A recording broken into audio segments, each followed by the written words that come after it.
Emilio, gracias por estar aquí con nosotros hoy, aquí en CNN, desde Marruecos.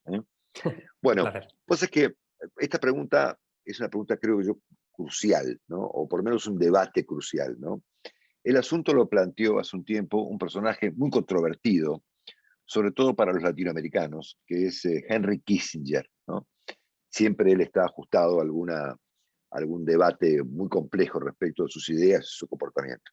Pero en cualquier caso, eh, él presentó una advertencia al mundo muy seria allá por el principio de la pandemia, creo que fue en abril del 2020, si yo no me equivoco, en una entrevista que creo que se la formuló la agencia Reuters. Entonces él dijo en esa entrevista dos cosas muy fuertes. Dijo, la pandemia del coronavirus alterará el orden mundial para siempre, ¿no? Hasta acá estamos todos de acuerdo. Pero al final de sus comentarios, Kissinger dice, lo leo textual, el desafío para los líderes es manejar la crisis mientras se construye el mundo. El fracaso podría incendiar el mundo. Y me resulta el debate más importante, aún viniendo de alguien tan controvertido como Henry Kissinger, que hoy tenemos que darnos, ¿no? Si estamos justamente cayendo en este pronóstico que él formuló, así que el fracaso de los líderes podría incendiar el mundo después de la pandemia. Y quiero preguntarte, con tu frescura, tu juventud y tu experiencia como periodista, ¿qué opinas de este tema? A mí de los asuntos que siempre me ha preocupado más, sobre todo en Estados Unidos, algo de lo que me apasiona son las elecciones, ¿no? Los ciclos electorales me parecen fascinantes de analizar en un país como Estados Unidos, que tiene tantas complejidades y a diversos niveles, ¿no? Es que incluso unas elecciones locales es algo apasionante de vivir en un país donde además cada candidato se financia sus campañas, ¿no? Tiene que conseguir dinero para poner anuncios en televisión y darse a conocer. ¿Por qué hablo de los ciclos electorales? Porque me parece que en un tiempo de tanta convulsión política, de tanta convulsión económica, cultural incluso, ¿no? De choques de culturas, tenemos refugiados de muchísimos países que están empezando a convivir con otros ciudadanos, ¿no? Por ejemplo, en Europa, con choques de civilizaciones, incluso se podría llamar, que no se han dado en el pasado, al menos en las últimas décadas. Entonces, los ciclos electorales lo que ocurre es que son demasiado breves en este momento. Entonces, no hay la posibilidad de un cambio intenso, profundo, estructural en la mayoría de los países en los que se supone que se ha defendido la idea de la democracia, de las grandes nuevas democracias de este último siglo. Entonces, ¿por qué creo que eso es un problema para lo que está por venir? Porque todo lo que ha ocurrido con la pandemia, las crisis que estamos viviendo ahora en estos momentos, la crisis energética en Europa, la crisis política y de confianza y de la verdad que existe en Estados Unidos y otras muchas más crisis de violencia o de drogadicción que podemos ver en un país como el norteamericano.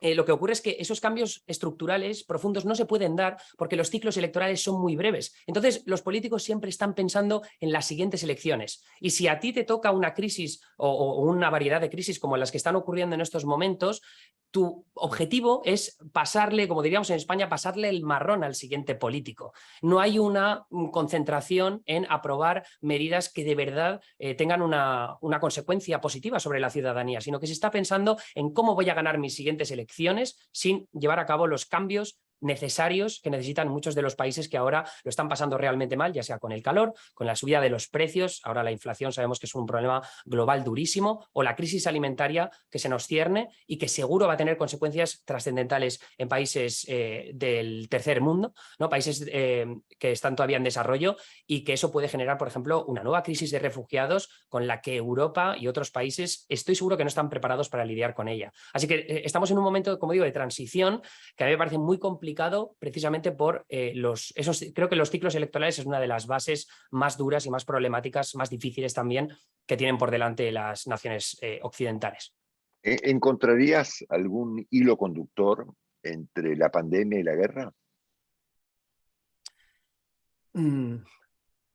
Una pregunta difícil, porque Muy. es muy difícil, sí, porque Claro, o sea, al final Rusia es el causante, el inicio de la guerra. Ha sido una iniciativa de Putin, por mucho que desde la propaganda rusa estén intentando venderlo como algo diferente. Pero sí que es verdad que el momento de inestabilidad, tanto política como económica que estamos viviendo, viene arrastrada de la pandemia, ¿no? Entonces, las crisis que se están generando ahora por la guerra son solo como un paso más allá de lo que ya estamos viviendo. La crisis en la cadena de suministro, por ejemplo, que estábamos viendo a nivel global y que ya estaba afectando a los precios, es algo que la guerra solo ha agravado. Entonces, veo un hilo Claro, conductor que la guerra está agravando, no veo tanto una interconexión entre la correcto, pandemia y luego después correcto, la guerra. correcto. Lo que estás viendo entonces, Emilio, es una simultaneidad de problemas. Es decir, Exacto. arriba de la pandemia y arriba de las derivaciones de la pandemia viene la guerra, ¿no es cierto?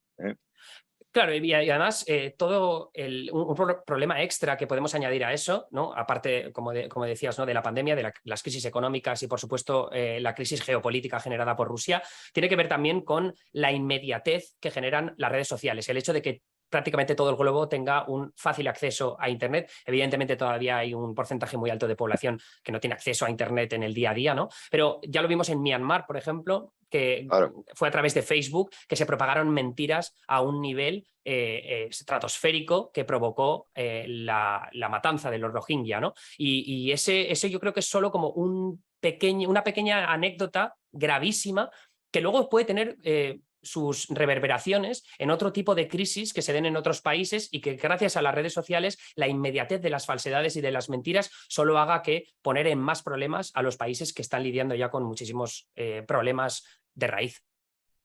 bueno, esta es una pregunta que me va a servir para luego preguntarte otra cosa en tu condición de estudioso del periodo entre guerras, ¿no? Entre la Primera y la Segunda Guerra Mundial. ¿Qué supones que pretende Vladimir Putin? Otra buenísima pregunta. Es que no me atrevería a decir qué es lo que quiere hacer porque la cabeza de Putin deben pasar como 10.000 pensamientos distintos por minutos, ¿no? Porque lo último que hemos sabido, por ejemplo, Sergei Lavrov, el ministro de Exteriores ruso, decía que ahora no se van a centrar solo en el Donbass, ¿no? En esa región oriental en Ucrania, sino que también se van a centrar en otras provincias del país, es decir, van cambiando las narrativas de Rusia, nunca se sabe muy bien cuál es su objetivo final. Entonces, en este caso, parece que es muy claramente un desafío al orden occidental, ¿no? Al dominio de Estados Unidos a través de la OTAN.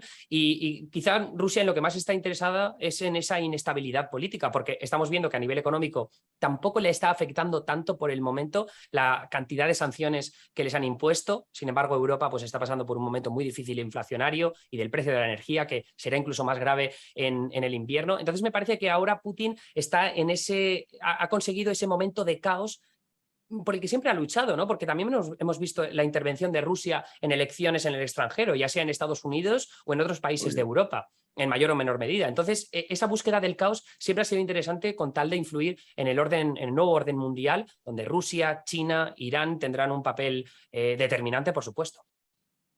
Bueno, tengo que hacer una pausa, ¿no, chicos? Sí, hacemos una pausa y viene una pregunta muy especial para un estudioso del periodo de entreguerras y que tiene el talento que acabamos de comprobar que efectivamente tiene ese Emilio Domenech.